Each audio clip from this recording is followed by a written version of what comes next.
Il y a un arbre, au sud du Maroc, qui pousse là où presque rien ne pousse. Entre les derniers contreforts de l'Atlas et les premières dunes du Sahara, dans une chaleur sèche que peu de végétaux supportent, l'arganier tient bon, depuis des millénaires.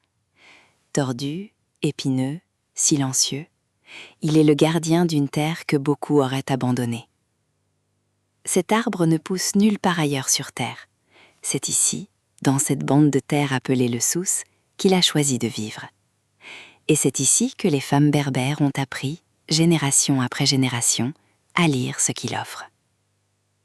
Le fruit de l'arganier ressemble à une petite olive allongée. À l'intérieur, une noix.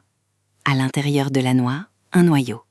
Et à l'intérieur du noyau, une amande minuscule, dense, gorgée d'huile.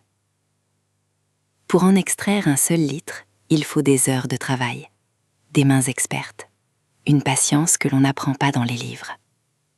Ce sont les femmes qui portent ce savoir. Organisées en coopérative à travers tout le Souss Massa, des milliers de femmes amazighes cassent les noix à la main. 2 pierres, un geste précis, un bruit sec et répété qui rythme les journées.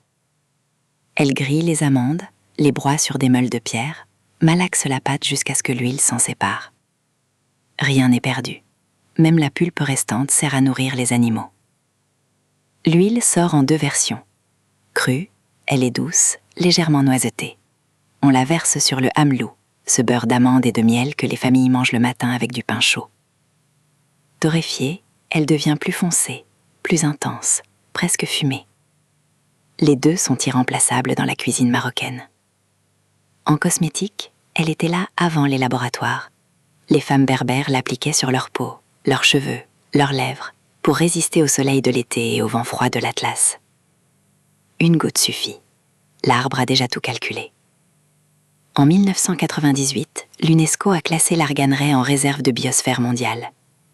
En 2014, le savoir-faire des femmes autour de l'argan est entré au patrimoine culturel immatériel de l'humanité.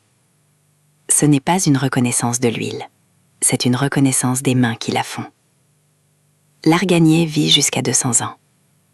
Il a vu des empires naître et disparaître. Il continue de pousser, épineux et discret, dans sa bande de terre entre l'Atlas et l'Atlantique, comme si le temps n'avait aucune prise sur lui.